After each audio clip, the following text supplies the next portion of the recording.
Hello, everyone. Congratulations! You've made it to the fun stuff. This lecture video marks a break in the class as we move from deep critical thinking, essentially writing logically, to spending time with creativity, analyzing creative works, and then creating our own creative works. The concepts of genre and literary analysis will both be important to the next 8 weeks.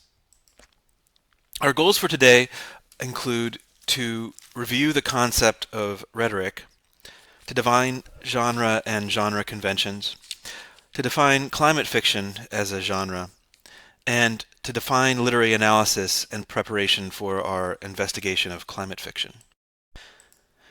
These concepts will help us as we move ahead, and over the final 8 weeks of class, you'll have a variety of shorter papers and creative projects. They include a short literary analysis paper, a genre project made up of the creative work itself, and a rhetorical analysis of your own project, and finally, a reflection paper. Today, in this lecture video, we're going to be laying the foundation for the first two assignments, the literary analysis paper and the genre project. Before we turn to the concept of genre, I'd like to cover again the concept of rhetoric, which encompasses genre. And in this class, rhetoric is defined as the process of using communication strategically through objects, images, sounds, gestures, and language to achieve a purpose or purposes. As I've said before, it comes to us from this guy, Aristotle. He's dead, has been for 1,000 years, but he's credited with beginning the kinds of investigations into rhetoric that we are still doing today. Perhaps the most important foundational idea that we need to look at when we're thinking about rhetoric is the rhetorical context.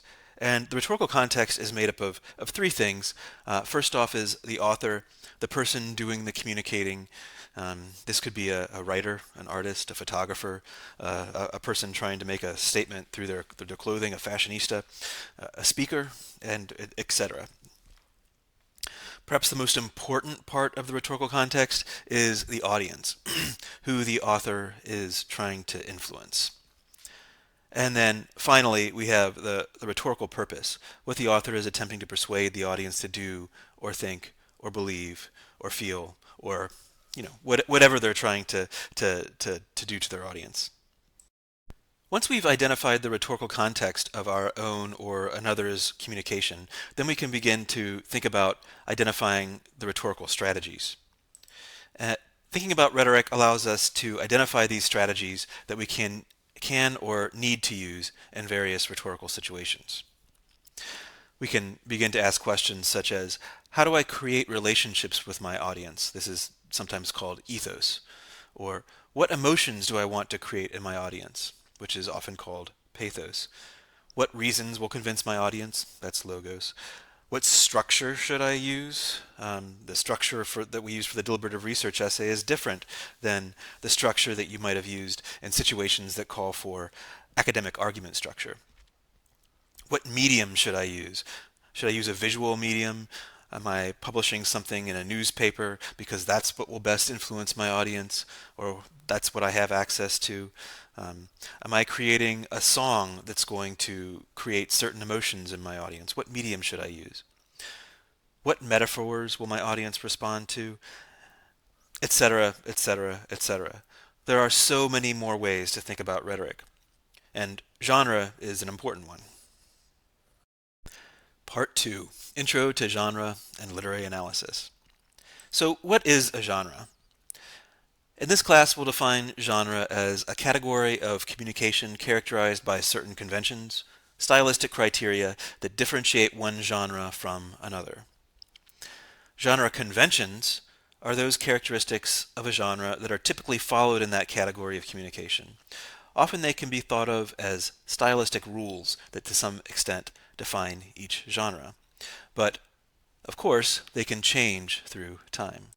If we were in an in-person class, I'd ask you guys to think of some examples of genres and their conventions that you're all familiar with, because I think we all know different different examples of genres. We all have our favorite genres, and I think we would have a lot of insight into that. But because this is an online class, I'll just go ahead and throw a few popular genres out there. First, we have the genre of country music.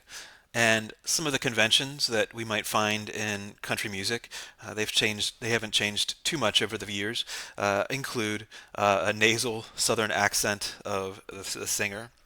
There are certain instruments that we find in country music, and obviously certain instruments that we don't find in country music. But some of them that we do see include and that are unique to country music include steel guitars and violins played as fiddles. And then we might find scenarios in the lyrics involving trucks, dogs, or sad breakups.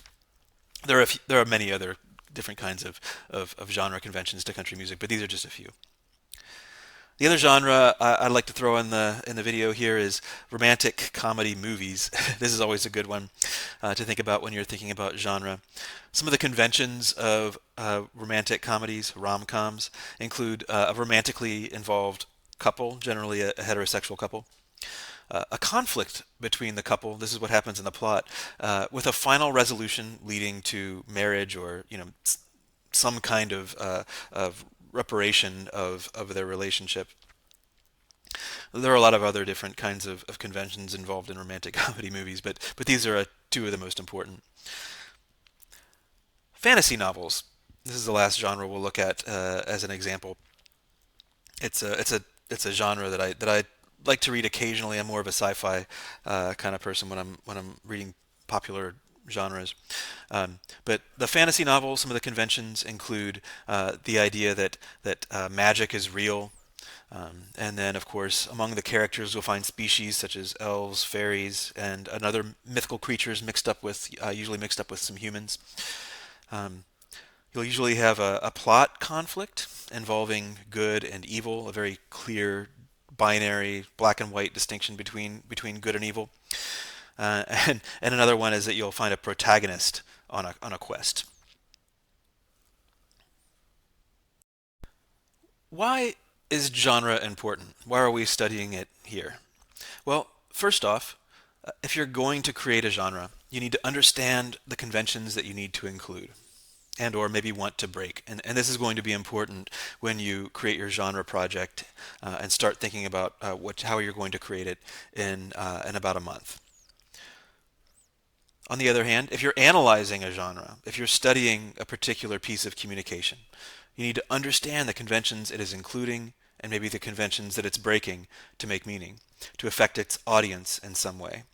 And this is going to be important over the next month as we study the genre of climate fiction. In about a month, you're going to write an analysis paper of a particular work of climate fiction. So in order to start us off, I thought it would be a good idea to investigate what exactly analysis is. And this definition of analysis can be applied to literary analysis or to rhetorical analysis, which is likely one of the papers that you've written for one of your recent English classes. So a good definition of analysis is the process of identifying how a piece of communication uses various specific strategies to achieve its purpose. Performing analyses of others can help us become master communicators capable of discovering the strategies we can use in any given communicative rhetorical situation. We can define literary analysis as a type of analysis focusing on a literary work that tries to figure out, by drawing attention to the work's details, first, what it might mean or what it's trying to do to its audiences, and second, how it makes that meaning or affects those audiences. When you are doing a literary analysis, either in a discussion board or in a paper that you write, there are a few things that you might pay attention to. There are a lot of things that you might pay attention to, but here are a few. So you might pay attention to the characters. Who are they? What are their identities? What might they sort of represent about the world of the audience. You might look into the settings and ask similar questions about the different settings in the story. You might look into the symbolism that the author seems to be engaging in. You might look at the tone, the narration, the metaphors, the simple fact of word choice. Why is the author choosing one word or phrase, and why is that, and what kind of meanings might that be designed to create? What kinds of emotions might that be designed to create in the audience? And then finally, in terms of the plot, what is in conflict with what? What are the what are the dangers that the major character is facing? What do they need to overcome? And that conflict is going to be an important part of the kinds of the kinds of meaning, the kinds of emotions that a literary work is trying to create in its audience. These are a few. Of course, there are many, many, many different kinds of important details that you can pay attention to when you are doing a literary analysis. Details are the substance of an analysis. They're really important, but it's also important to keep in mind the big picture. And so here are some big picture questions. There are probably more, but these are the big picture questions that I like to think about when I'm doing a literary analysis. First, what are the stories arguing to us about what is good and bad in our reality? What questions do they want us to ask about our world? What are they trying to make us feel about our past, present, and our future? What do we agree with and what do we disagree with about these emotions and arguments that we find in the work? How do we want to change our real world? And how is that change similar to or different from the world depicted in the story? That's all I have for us today. I'll look forward to seeing the different kinds of analyses that you come up with over the next month and engaging with you in the discussion boards. Take care.